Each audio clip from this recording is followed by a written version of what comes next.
আসসালামু আলাইকুম, আমি উর্মি হিসাবি থেকে সবাইকে জানাচ্ছি স্বাগতম। চলুন আজকে দেখিনি আপনারা আপনার ব্যবসার হিসাব কিভাবে হিসাবে অ্যাপে রাখবেন। শুরুতেই আমরা দেখবো আপনার ব্যবসার জন্য আপনারা মজুদটা কিভাবে করবেন। মজুদ দেখার জন্য আমরা প্রথমে চলে যাব আমাদের প্রোডাক্ট লিস্টে। প্রোডাক্ট লিস্টে যাওয়ার পরে আমরা এখানে আমাদের মজুদটা অ্যাড করব। মজুদটা অ্যাড করার জন্য আমরা চলে যাব নিচে প্রোডাক্ট যুক্ত করুন অপশনে। প্রোডাক্ট যুক্ত করে যাওয়ার পরে প্রথমে আমরা পণ্যের নাম, বিক্রয় মূল্য, বর্তমান মজুদ, ক্রয় মূল্য এবং বাকি ডিটেলস গুলো দিয়ে আমরা আমাদের মজুদটা অ্যাড করব। এবার একদম নিচের দিকে প্রোডাক্ট যুক্ত করুন অপশনে ক্লিক করলে আপনার প্রোডাক্টটা যুক্ত হয়ে যাবে এবং আপনি এভাবে করে আপনার স্টকে যত প্রোডাক্ট আছে তত প্রোডাক্ট মজুদ করতে পারবেন। প্রোডাক্ট যখন মজুদ করা হয়ে গেছে, এখন আপনি আপনার এই মজুদ প্রোডাক্টটা কিভাবে বিক্রি করবেন সেটার জন্য আমরা চলে আসব আমাদের প্রথম অপশনে, যেখানে লেখা আছে কেনার পাশে বেচা। চলে যাবো আমরা বেচা অপশনে এবং বেচা অপশনে যে দেখতে পারবো আমাদের দুইটা অপশন আছে, দ্রুত বিক্রি, প্রোডাক্ট লিস্ট। সো আপনি যদি আপনার মজুদ থেকে প্রোডাক্টটা বিক্রি করতে চান, আমরা প্রোডাক্ট লিস্টে ক্লিক করবো এবং আপনার যত প্রোডাক্ট মজুদ করা থাকবে আপনার সকল প্রোডাক্ট এখানে শো করবে। দেন যখন আপনি যে প্রোডাক্টটা সেল করতে চাচ্ছেন সেই প্রোডাক্টটাকে এখান থেকে সিলেক্ট করতে হবে। সিলেক্ট করা প্রোডাক্ট সর্বমোটে ক্লিক করার পর আপনি পরিমাণ, দর, মোট পেয়ে যাবেন। আপনি চাইলে এখান থেকে আপনার কোয়ান্টিটি চেঞ্জ করতে পারবেন, আপনার দরটাকে চেঞ্জ করতে পারবেন, আপনি ডিসকাউন্ট অ্যাড করতে পারবেন, ডেলিভারি চার্জ অ্যাড করতে পারবেন। তারপর আমরা চলে যাব এগিয়ে যান অপশনে। এখানে আপনার পেমেন্ট কনফার্ম করার অনেক অপশন চলে আসবে, নগদ, বাকি, বিকাশ। আপনি যেভাবে পেমেন্টটাকে কনফার্ম করতে চাচ্ছেন সেটাকে সিলেক্ট করলে আপনার পেমেন্টটা কনফার্ম হয়ে যাবে এবং আপনি এখান থেকে ডিরেক্টলি আপনার একটা ইনভয়েস পেয়ে যাবেন। আপনি চাইলে ইনভয়েসটা আপনার কাস্টমারকে শেয়ার করতে পারবেন অথবা আপনি প্রিন্ট করে আপনার কাস্টমারকে দিতে পারবেন। আপনার প্রোডাক্ট সেল করার পরে এখন আপনি আপনার ট্রানজেকশনটা কিভাবে দেখবেন চলুন তাহলে দেখে আসি। আপনার ব্যবসার ট্রানজেকশনটা দেখার জন্য আমরা চলে যাব বেচার খাতাতে। এখানে আসার পর আপনি দিন, সপ্তাহ, মাস, বছর অনুযায়ী আপনার ব্যবসার ট্রানজেকশন গুলো দেখতে পারবেন এবং আপনি চাইলে এখান থেকেও আবারও আপনি আপনার ইনভয়েসটা প্রিন্ট আউট করে কাস্টমারকে দিতে পারবেন এবং আপনি চাইলে আপনি আপনার ব্যবসার সকল ট্রানজেকশন ডাউনলোড করে পিডিএফ করে আপনার ফোনে রাখতে পারবেন। এখন আমরা দেখব যে আপনি আপনার ব্যবসার কেনার প্রোডাক্টগুলো কিভাবে ক্রয় করবেন। সেটার জন্য আমরা প্রথমে চলে আসবো এবং প্রথমে আমাদের কেনা বলে যে অপশনটা আছে আমরা আমাদের কেনাতে চলে যাব। কেনাতে যাওয়ার পরে আপনি আপনার মজুদকৃত পণ্যের সকল নাম দেখতে পারবেন এবং যে পণ্যটাকে আপনি আবারও রিস্টক করতে চাচ্ছেন, কিনতে চাচ্ছেন, সেগুলোকে সিলেক্ট করতে হবে। সিলেক্ট করার পরে আপনি পণ্য কিনুনে যাবেন। পণ্য কিনুনে যে আপনি কোন পণ্যটা কত পরিমাণ কিনতে চাচ্ছেন সেটা সিলেক্ট করবেন।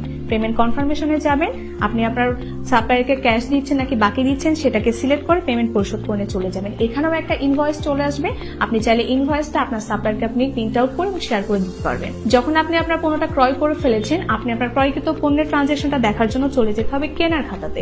কেনার খাতাতে যাওয়ার পর আপনি দিন, সপ্তাহ, মাস, বছর অনুযায়ী আপনি কবে কোন সাপ্লায়ার কাছ থেকে কত টাকার প্রোডাক্ট কিনেছেন, বাকিতে কিনেছেন নাকি নগদে কিনেছেন সেটা দেখতে পারবেন এবং এইটা আপনি দিন, সপ্তাহ, মাস, বছর হিসেবে দেখতে পারবেন।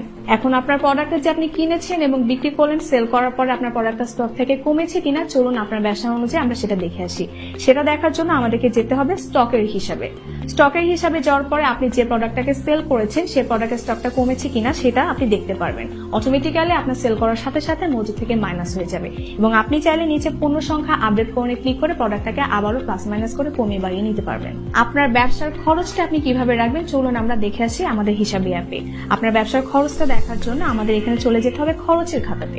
খরচের খাতাতে যাওয়ার পর আপনি দেখতে পারবেন বেতন, কেনা, বিল, ভাড়া বলে আমাদের 4টা অপশন দেওয়া আছে। আপনার যদি এই 4টা অপশন ছাড়া আরো অপশনের প্রয়োজন হয়, আপনি উপরে প্লাস চিহ্ন দিয়ে খরচের খাতে যে আনলিমিটেড খরচের খাত অ্যাড করতে পারবেন। দেন যখন যে খাতে আপনার খরচ হচ্ছে আপনি সেই অপশনের মধ্যে ঢুকে খরচগুলোকে অ্যাড করবেন।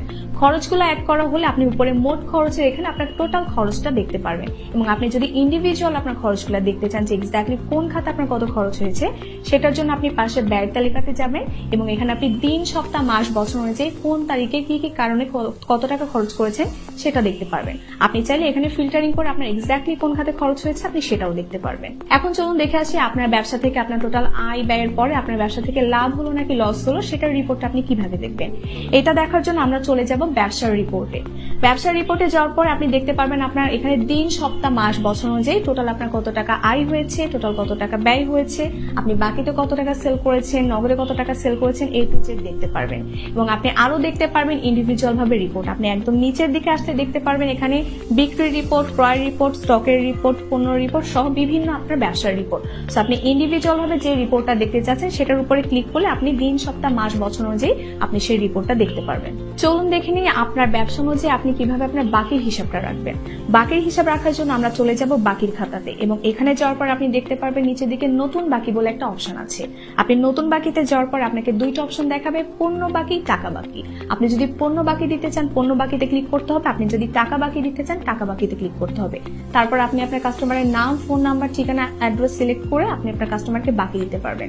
এবং আপনার যদি কাস্টমার আগে থেকে সিলেক্ট করা থাকে, আপনি আইকনে ক্লিক করলে আপনার কাস্টমারের লিস্টটা চলে আসবে এবং আপনি যাকে বাকিতে সেল করতে চাচ্ছেন ইজিলি সিলেক্ট করে আপনি তাকে বাকিতে সেল করতে পারবেন। আপনি বাকিতে সেল করার পর এটা বাকি লিস্টে চলে আসবে এবং পরবর্তীতে যখন আপনার কাস্টমার আপনাকে বাকি টাকাটা ফেরত দিতে আসবে, আপনি কাস্টমারের নামের উপরে ক্লিক করে নিচের দিকে দুইটা অপশন পেয়ে যাবেন, দিচ্ছি, নিচ্ছি।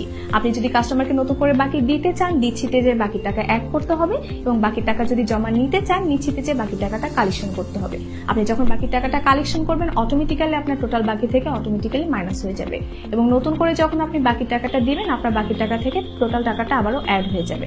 এভাবে করে আপনি কাস্টমারের সাথে বাকি লেনদেনটা করতে পারবেন এবং এটাকে আপনি ডাউনলোড করে পিডিএফ আকারে কাস্টমারকে চাইলে শেয়ারও করতে পারবেন। এখন দেখি আপনারা আপনার ব্যবসা অনুযায়ী কিভাবে আপনার পার্টনার অথবা আপনার স্টাফকে এক্সেস দিতে পারবেন। এটার জন্য যেতে হবে আমাদের অ্যাপ এক্সেস অপশনে। এখানে যাওয়ার পরে আমাদের নিচের দিকে আছে নতুন ইউজার যুক্ত করুন। এখানে যাওয়ার পরে আপনি যাকে এক্সেস দিতে চাচ্ছেন তার নাম, ফোন নাম্বার, ঠিকানা এবং কবে থেকে এক্সেস দিতে চাচ্ছেন সেই ডেটটা সিলেক্ট করে এগিয়ে জানে ক্লিক করতে হবে। তারপর আপনাকে সিলেক্ট করতে হবে আপনি অ্যাকচুয়ালি কোন কোন অপশনে তাকে এক্সেসটা দিতে চাচ্ছেন।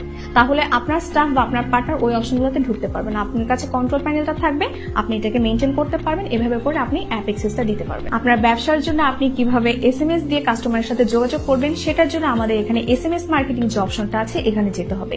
এখানে যাওয়ার পর আপনি আপনার কাস্টমার, কর্মচারী, সাপ্লায়ার সবাইকে এসএমএস দিতে পারবেন। আপনি যেটা কাস্টমারকে এসএমএস করতে চাচ্ছেন সেই এসএমএসটা লিখে আপনি মেসেজ করলে আপনার কাস্টমারের কাছে চলে যাবে যে আপনি কি এসএমএসটাকে দিতে চাচ্ছেন। তাছাড়াও আপনি আমাদের অ্যাপের মধ্যে প্রিন্টার অপশনটা ইউজ করে আপনার প্রিন্টারটা কানেক্ট করে আপনার ইনভয়েসটা, মেমোটা আপনি কাস্টমারকে প্রিন্ট আউট করে দিতে পারবেন। আপনার ব্যবসা করার পাশাপাশি আপনি আরো একটি অপশন ইউজ করে আপনি একটা এক্সট্রা আর্নিং এর সুযোগ পাচ্ছেন, সেটা হচ্ছে টপ আপ। তো আমাদের এখানে যে টপ আপ অপশনটা আছে এখানে আপনি রিচার্জের মাধ্যমে একটা এক্সট্রা আর্নিং এর সুযোগ পাচ্ছেন। আপনার ব্যবসার ক্ষেত্রে আপনি খুব সহজেই আপনার সকল কাস্টমার, সকল কর্মচারী, সকল সাপ্লায়ারকে একই সাথে অ্যাড করতে পারবেন। সেটার জন্য যেতে হবে আমাদের যোগাযোগ অপশনে। এখানে যাওয়ার পর আপনি দেখতে পারবেন কর্মচারী, কাস্টমার, সাপ্লায়ার বলে অপশন আছে এবং আপনি আপনার আনলিমিটেড কর্মচারী, কাস্টমার, সাপ্লায়ার এখান থেকে অ্যাড করে নিতে পারবেন। এখন দেখে নিয়ে আপনারা কিভাবে আমাদের হিসাবি অ্যাপের মধ্যে আপনার অনলাইন ব্যবসাটার উপর আপনার ব্যবসাটাকে আরো বড় করতে পারবেন। এটার জন্য আমাদের অনলাইন শপে যেতে হবে। এখানে আপনি একটা সাবডোমেন ওয়েবসাইট এবং একটি নিজস্ব গুগল প্লে স্টোর অ্যাপের মাধ্যমে আপনার অনলাইন ব্যবসাটাকে নতুন করে শুরু করতে পারবেন এবং এখান থেকে আপনি একটা ডিজিটাল পেমেন্ট সার্ভিস পেয়ে যাবেন যেটার মাধ্যমে আপনি আপনার বিকাশ, নগদ, ব্যাংক অ্যাকাউন্টে কাস্টমারের কাছ থেকে টাকাটা কালেক্ট করতে পারবেন। সো এইভাবে করে আপনি আমাদের হিসাবি অ্যাপের মধ্যে এট দ্য সেম টাইম হিসাবও রাখতে পারবেন এবং অনলাইন ব্যবসা করে ব্যবসাটাকে বড় করতে পারবেন। এতক্ষণ আপনারা আপনার ব্যবসার জন্য আমাদের হিসাবি অ্যাপ সম্পর্কে জানতে পেরেছেন। এখন আপনারা আমাদের হিসাবে অ্যাপটা ব্যবহার করা শুরু করুন এবং এছাড়াও আপনাদের যদি আরো কোনো প্রবলেম হয় তাহলে আপনারা আমাদের কাস্টমার সাপোর্টে যোগাযোগ করুন।